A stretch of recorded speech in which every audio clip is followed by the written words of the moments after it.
Achtung, dies ist ein Meinungsblock. Alle Talks sind reines Stammtischniveau, mit humoristischen Ansätzen, oft emotional, manchmal auch polemisch. Erwartet keinen analytischen Expertentalk, liebe Freunde. Was bisher geschah. Ich werde es immer wieder erwähnen. Ich werde immer wieder die Scheiße erwähnen, die Christian Keller uns seit 2,5 Jahren hier versucht zu verwalten. Nicht nur Struber raus, alle raus, alle raus. Vorstand sowieso. Und Christian Keller an allererster Stelle. Aber jetzt ist vorbei. Jetzt vorbei. Das ist mir auch egal. Weißt du, ist mir jetzt auch egal, ob er bleibt oder ob die letzten 2 Saisonspiele da jemand anderes auf der Bank sitzt. Ich habe keine Ahnung, ob es irgendeinen Effekt hätte.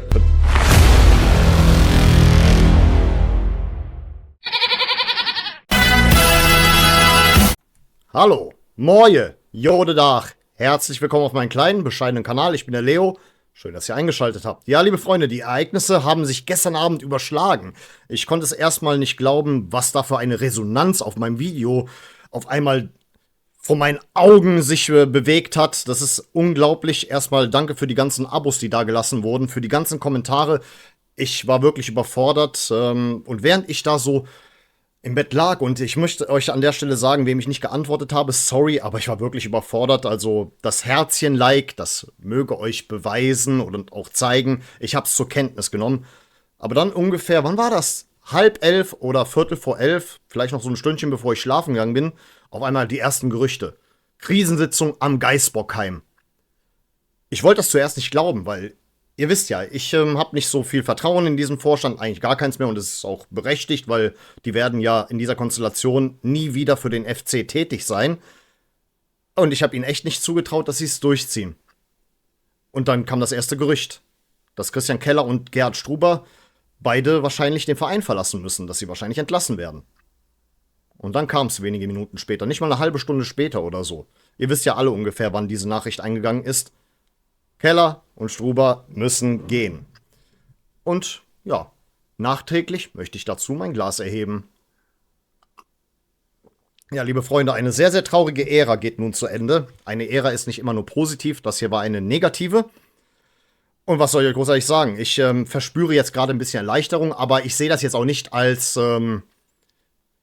die absolute Heilsbringer-Situation.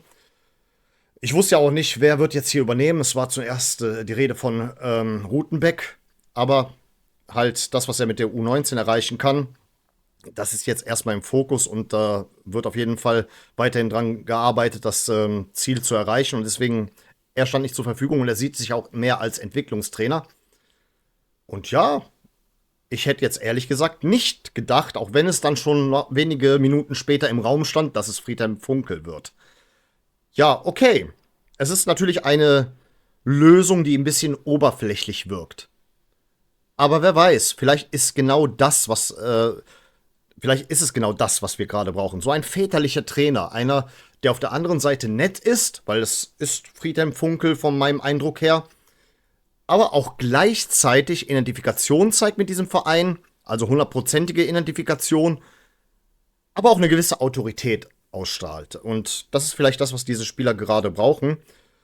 Aber gut, bevor wir nochmal zu den Aktualitäten kommen, also noch einmal das ganze Revue passieren. Also gestern Abend gab es halt diese Krisensitzung, und sowohl Keller als auch Struber wussten nicht, wie sie den Vorstand, begleitet vom Rewe-Chef, oder ist er der CEO? Ich weiß auch nicht mehr genau, habe ich jetzt nicht mehr genau auf dem Schirm.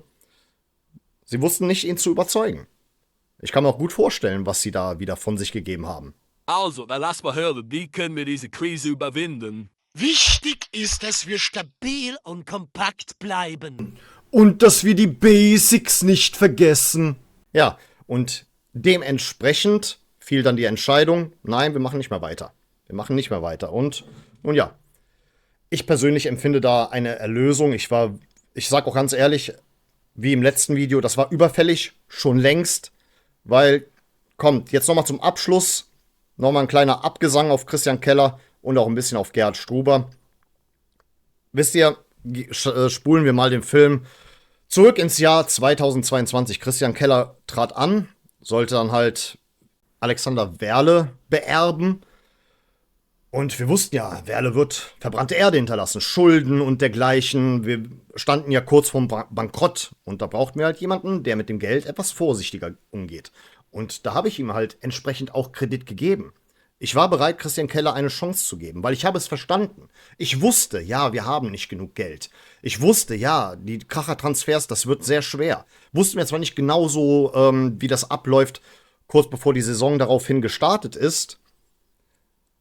Wir haben die Saison dann im Nachhinein auf dem 7. Platz beendet. Wir haben uns dann nach der Sommerpause noch für die Conference League qualifiziert. Und wir dachten alle, okay, läuft ja gut, läuft ja einigermaßen gut. Allerdings, vergesst auch nicht, was kurz vor der Qualifikation geschah.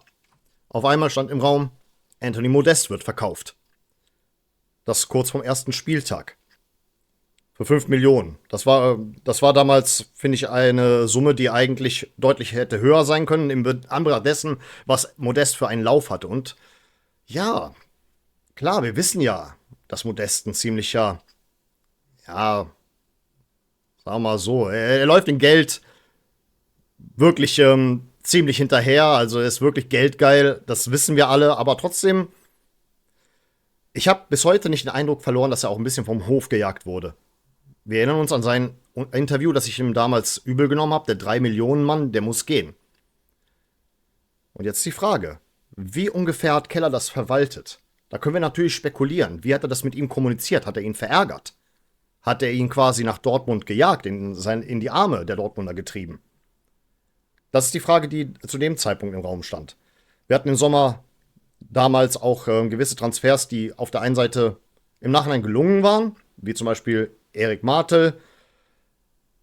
Linton Meiner funktioniert seit dieser Saison. Das muss man wirklich sagen. Allerdings in der 2. Liga. Und dann natürlich noch der obligatorische Tigges-Kauf. Ich dachte zu dem Zeitpunkt, okay, Tigges galt zu dem Zeitpunkt so als vielversprechender Spieler. Ich habe mich schon gefragt, warum geben die Dortmunder den ab? Er hat ja auch gegen Dortmund getroffen und auch gegen Augsburg. Später dann auch gegen Werder Bremen. In der Conference League hat er sogar getroffen in Nizza. Das habe ich auch bis heute nicht vergessen. Und ich dachte mir, okay, das war ja Baumgarts Traumspieler. Und sehr viele Kritiker von Steffen Baumgart, zu denen ich auch mittlerweile zähle, sagen ja, das war ja Baumgarts Traumtransfer. Das war sein Traumtransfer, Steffen Tigges. Einer der größten Fehlkäufe in der Geschichte des 1. FC Köln, was seine Position betrifft. Nur was ist, versuchen wir doch mal zu spekulieren, was ist, wenn Christian Keller dem damaligen Trainer Steffen Baumgart so eine Liste vorgelegt hat? Hey, das sind die einzigen Stürmer, die ich dir anbieten kann. Wähl dir einen aus, weil was Besseres habe ich nicht. Was Besseres habe ich für das Geld nicht. Und ich bin nicht bereit, so viel Geld auszugeben. Vielleicht war das schon der erste kleine Bruch. Ich schließe das nicht aus, dass Steffen Baumgart dann auf die Liste gesehen hat und dann dachte, ja okay, komm, probieren wir es mal mit Steffen Tigges, weil der kann Deutsch. Das ist dann das Nächste, weswegen ich noch bereit war, Christian Keller in einer gewissen Art und Weise in Schutz zu nehmen. Es fiel ja schon auf, die ganzen Transferperioden, die waren so merkwürdig. Es gelang uns irgendwie nie vernünftig in die Breite zu investieren. Und es war halt aufgefallen, dass es da so ein Muster gab. Jeder Spieler musste deutschsprachig sein, auf Geheißen von Steffen Baumgart. Und deswegen habe ich auch Christian Keller sehr auf den Schutz genommen, habe gesagt, die arme Sau, der muss ja dauernd das machen, was der Baumgart den sagt. Der sagt ihm dauernd, hier Dings da, die müssen Deutsch sprechen, ansonsten nehme ich die nicht. Ich kann keine Fremdsprache, nicht einmal Englisch.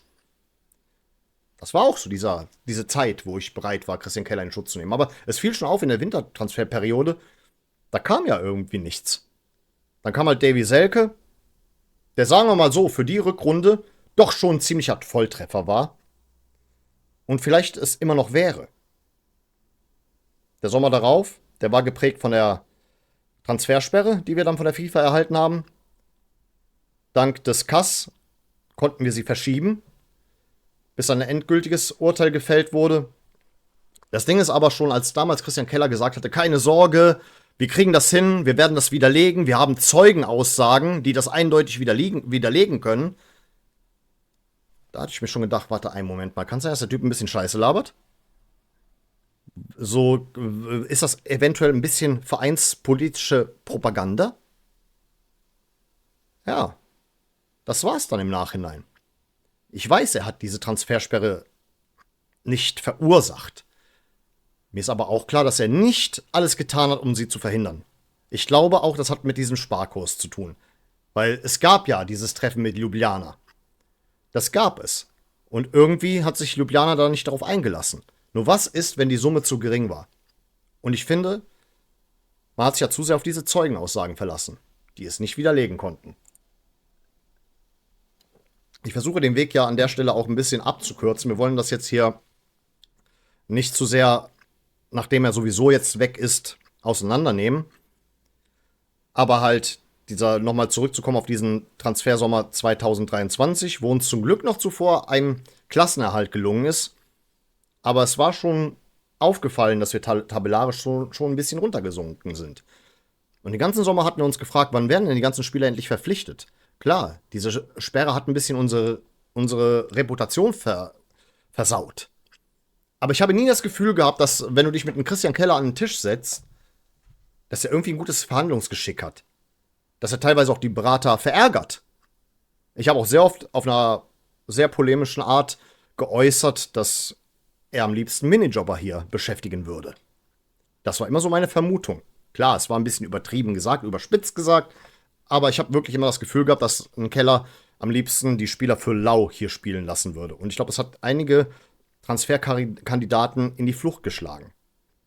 Das hat sich wirklich wie ein roter Faden durchgezogen. Übrigens, deswegen drehe ich auch direkt einen Tag später dieses Video, weil ich mag den roten Faden. Ich handhabe das Ganze hier wie eine Fernsehsendung, wie eine TV-Serie, wo auch Dinge von früher aufgegriffen werden, weil ich mein Publikum ernst nehme.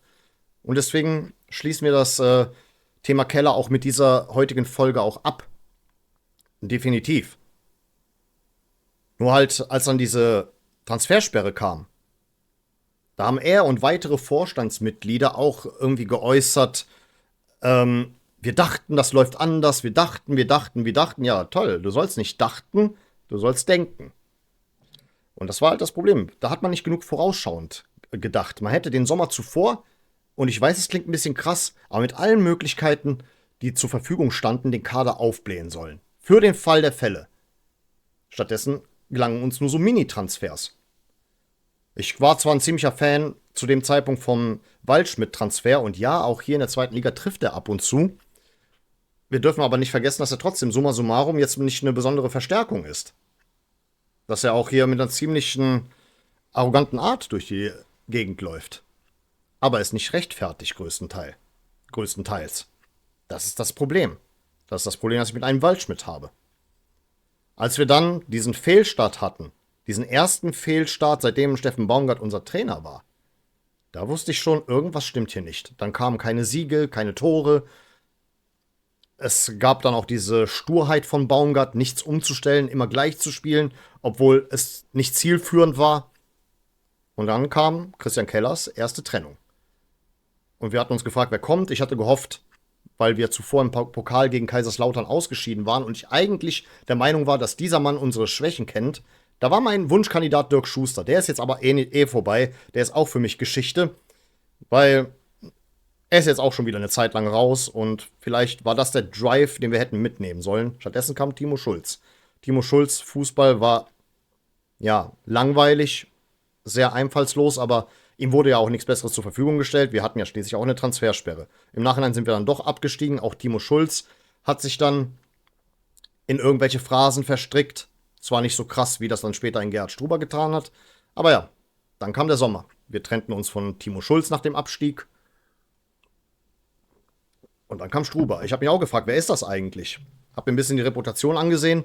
Und naja, obwohl er aus dem Red Bull-Kosmos kommt, hat er es nicht geschafft, als erster Trainer sogar mit Red Bull Salzburg Meister zu werden. Keine besonders tolle Reputation. Das ist halt wieder dieses, ich hätte jetzt gerne so einen richtig krassen Ausdruck benutzt, aber dieses Reste, das ihr aus der Diskothek kennt eventuell, was den Trainermarkt angeht. Ich glaube einfach, gar keiner hatte Bock, mit Christian Keller zusammenzuarbeiten. Und wir haben uns einfach genommen, was uns zur Verfügung stand. Nun ja, sehr viele Hot Takes bleiben halt im Hinterkopf oder in Erinnerung. Ich habe gestern die Arbeit von Gerhard Struber in meiner Wahrnehmung angemessen auseinandergenommen. Ich möchte es nicht nochmal wiederholen, guckt das Video gerne zuvor. Ich sage auch nicht, dass Gerhard Struber generell ein komplett schlechter Trainer ist. Vielleicht wird er irgendwann mal doch mit irgendeiner Mannschaft Meister oder Pokalsieger in Aserbaidschan. Aber ansonsten, nun ja. Gestern, das war wahrscheinlich einfach die logische Konsequenz. Sie ist ein bisschen zu spät gekommen. Oder sogar viel zu spät. Jetzt droht auch noch, dass wir eventuell diesen Aufstieg trotzdem nicht schaffen. Weil klar, jetzt kommen wir zu Friedhelm Funkel. Ist keine schlechte Entscheidung. Es ist keine Entscheidung für die Zukunft. Der Mann ist 71. Er hat sicherlich genug Erfahrung, die er auch an die Spieler jetzt weitergeben kann. Aber er ist jetzt auch kein Magier. Wir haben jetzt einen Punkt erreicht, wo ich natürlich sauer sein kann auf die Mannschaft und auf den Vorstand, der zu spät reagiert hat, wenn wir das noch in den Sand setzen. Allerdings, aufgrund dessen, dass wir uns nun von Christian Keller getrennt haben, sehe ich, selbst wenn wir diesen Aufstieg nicht schaffen sollten, mit einem Lächeln in die Zukunft. Weil Christian Keller, der hat es einfach nicht drauf gehabt. Ich weiß zwar nicht, wie sein Nachfolger es drauf haben wird oder ob er es drauf haben wird. Da wird auch eine kontroverse Persönlichkeit wie Jonas Bolt in den Raum geworfen, also kontrovers in Bezug auf seine bisherigen Leistungen. Aber ich glaube, keiner könnte es schlechter machen als Christian Keller. Es tut mir leid. Also, das mit Keller, das hat einfach nicht gepasst. Und auch die Regensburger Fans, mit denen ich vorher vor dem Spiel gechillt habe, die haben auch nur müde gelächelt. Als der ein oder andere von uns gesagt hat, ihr seid doch froh, dass der Keller weg ist, oder? Die haben nur müde gelächelt. Beschämt gelächelt. Weil sie uns zugestimmt haben. Aber gut. Ein bisschen feiern möchte ich an der Stelle. Etwas, das schon längst überfällig war, ist nun geschehen. Ich habe immer gesagt, die Zukunft mit Christian Keller, die darf es nicht geben, die darf es niemals geben und es wird sie nicht geben. Ich hoffe nun, dass das kommende Management, der kommende Trainer, und ich hoffe, dass das kommende Management auch nicht Thomas Kessler sein wird, von dem ich auch nicht überzeugt bin. Wir brauchen da wirklich jetzt einen radikalen Umbruch, der vielleicht mit dem heutigen Tage eingeleitet wurde, weil Friedhelm Funkel, sagen wir es mal so, der ist sicherlich ganz gut für das, was wir jetzt ihm als Aufgabe gestellt haben. Es ist möglich, dass er es schafft, aber ich bin ihm auch nicht böse, wenn er es nicht schafft, weil gegebenenfalls ist er ein bisschen zu spät gekommen. Aber der Versuch, den möchte ich gerne loben. Dieses bisschen Einsicht, das da war, das möchte ich loben. Sage ich euch ganz ehrlich, das bin ich bereit zu loben. Das heißt aber trotzdem nicht, dass das jetzt die Lösung ist. Oder beziehungsweise die Lösung sein wird, um aufzusteigen. Vielleicht haben wir es uns jetzt schon versaut, aber vielleicht bringt es doch noch die nötige Ruhe rein. Mal sehen. Mal sehen, der FC hat sich dann doch viel kaputt gemacht, einfach weil er zu spät reagiert hat. Aber jetzt sind wir wieder eine Überraschungstüte. Wir sind jetzt nicht mehr so leicht auszurechnen. Funkel möchte mit den erfahrenen Spielern direkt das persönliche Gespräch suchen. Er hat auch sich zuvor sehr oft geäußert, indirekte Verbesserungsvorschläge gemacht. So habe ich es zumindest wahrgenommen. Und wer weiß, vielleicht betätigt er die nötigen Stellschrauben. Das schließt sich nicht aus. Ich bin da ein bisschen jetzt positiver. Es war nötig. Es war schon längst überfällig. Aber ob es zum richtigen Zeitpunkt kam, das wird sich noch herausstellen in den kommenden 2 Spieltagen. Aber wer weiß, vielleicht ist das die nötige Mischung, die wir brauchen. Ja, was Christian Keller betrifft, ja meine Güte, ich bin ja auch kein Unmensch. Privat wünsche ich ihm alles Gute. Und auch beruflich, hey, es hat vielleicht nur nicht beim FC gepasst. Liebe Fans von Borussia Mönchengladbach, von Fortuna Düsseldorf oder von denen, deren Namen hier nicht erwähnt wird, die Lord Voldemorts des deutschen Fußballs, die Pillen. Der ist vielleicht gar nicht so schlecht, also ihr solltet mal drüber nachdenken, den zu verpflichten. Falls eure Position da mal wieder vakant wird. Ist nur, so by the way, ein kleiner Vorschlag von mir. Hat nur bei uns nicht gepasst. Ne? Gut. Ich bin normalerweise kein Typ, der am Ende der Woche, ja, der vor dem Ende der Woche noch irgendwie 2, 3 Videos raushaut. Ich mache normalerweise 2 Videos die Woche maximal. Ich sehe immer zu, dass es maximal ein Video die Woche wird. Diese Woche werden es wahrscheinlich 3. Also bei mir ist es nicht so, dass ich ein rasender Reporter bin und direkt hier ein Video zu jedem Thema mache. Aber das hier war wirklich so ein Special-Video, eine kleine Ausnahme außerhalb meines regulären Drehplans, sage ich mal so. Ich möchte dann zum Ende hin mich für die Resonanz aus dem letzten Video bedanken. So viele Follower, das habe ich noch nicht erlebt, seitdem ich im Juli letzten Jahres diesen Kanal gestartet habe. Ich hoffe, ihr bleibt dabei. Ich hoffe, ihr versteht das Konzept. Das hier ist eine Art Fußball-Late-Night-Show mit FC-Bezug, aber auch eine kleine Mischung aus Personal Talk. Ihr lernt auch mich über diesen Kanal kennen. Ich hoffe, ihr könnt mit dem Konzept was anfangen. Ich hoffe, ihr versteht, dass ich nicht immer so abgehen und upragen kann, wie es im letzten Video der Fall ist, gewesen ist, beziehungsweise, weil das wäre erzwungen. Ich transportiere hier auf diesem Kanal meine tatsächlichen Emotionen plus minus ein paar geskriptete Gags, weil ich einfach ein Cineast bin. Und ihr werdet es merken. Auf diesem Kanal wird immer ein roter Faden verfolgt, weil ich mein Publikum ernst nehme. Selbst wenn es nur ein einziger ist, der sich ein Detail aus vorherigen Folgen gemerkt hat, ich greife es auf. Auf so einem Kanal seid ihr gelandet. Schön, dass ihr dabei seid. Hoffentlich bleibt ihr auch. Und natürlich Grüße gehen raus an mein Stammpublikum, dass er eventuell auch ein bisschen die Werbetrommel gerührt hat. Und von daher, das war's dann erstmal. Wir sehen uns zum Spieltagstalk gegen Nürnberg. Und ich bedanke mich recht herzlich für eure Aufmerksamkeit. Vielen Dank fürs Zusehen. Und dann würde ich an der Stelle sagen, auf Wiedersehen. Denn wir wollen uns auch wiedersehen. Unser kosmischer Held, der gute Kosmos, das Beste der Welt.